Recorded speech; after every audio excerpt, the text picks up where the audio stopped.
নম্বর উপদেশ রাসূলুল্লাহ সাল্লাল্লাহু আলাইহি ওয়াসাল্লাম, ওয়ারদা বিমা কাসামাল্লাহু লাকা তাকুন আগনান নাস।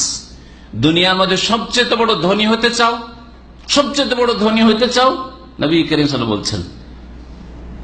আজকাল যদি বলা, হ্যাঁ কি আবার ধনী হতে চায় না, সবচেয়ে বেশি ধনী হতে চায়।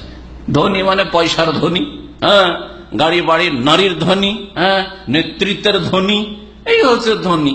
নবী করিম সাল্লাল্লাহু আলাইহি ওয়াসাল্লাম ওয়ারদা বিমা কাসামাল্লাহু লাক, আল্লাহ তোমার ভাগ্যে যা জুটিয়েছেন, তোমার জন্য আল্লাহ ভাগ বন্টন করে তোমার নসিবে ভাগ্যে যা দিয়েছেন তাতে তুমি সন্তুষ্ট হয়ে যাও, রাজি হয়ে যাও।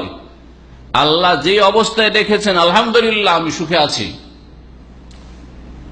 আল্লাহ যেই পয়সাটা দিয়েছেন তাতে আমি সন্তুষ্ট।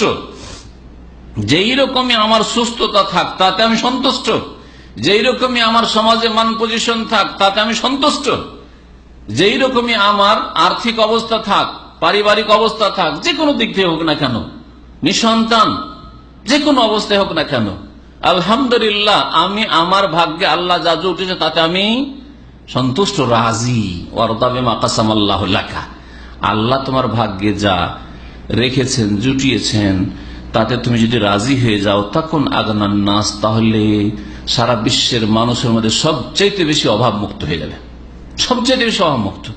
আমার অপরের টাকা পয়সা গাড়ি বাড়ি দেখে লাভটা কি, অন্যদিকে দেখে লাভ কি? আল্লাহ যা আমাকে দিয়েছেন তাতে আলহামদুলিল্লাহ আমি খুশি আছি। কারো দিকে আপনি ফেল ফেল করে তাকিয়ে দেখবেন না যে হাইরে এত সুন্দর বাড়ি, এত সুন্দর গাড়ি, আর এত সুন্দর ছেলে ও মেয়ে ওর, আর এত তার জাঁকজমক, আর এই এত তার প্রভাব, ওসব কিছু দেখবেন না। আল্লাহ যা আমাকে দিয়ে আলহামদুলিল্লাহ। সবচেয়ে বেশি অভাব মুক্ত হয়ে যাবেন যদি আল্লাহ যা ভাগ্যে জোরে তাতে রাজি হইতে পারেন, নিজেকে রাজি করতে পারেন, পরিতুষ্টি।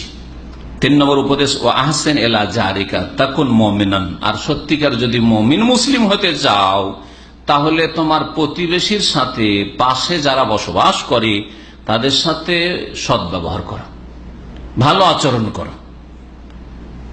নবী করিম সাল্লাল্লাহু আলাইহি ওয়াসাল্লাম বলেছেন আর এক হাদিসে, ওয়াল্লাহি লা ইউমিনু, ওয়াল্লাহি লা ইউমিনু, আল্লাহর কসম করে বলছি, আল্লাহর কসম করে বলছি, আল্লাহর কসম করে বলছি, লা ইউমিনু, মুমিন হইতে পারবে না, মুমিন মুসলিম হইতে পারবে সত্যিকার অর্থে।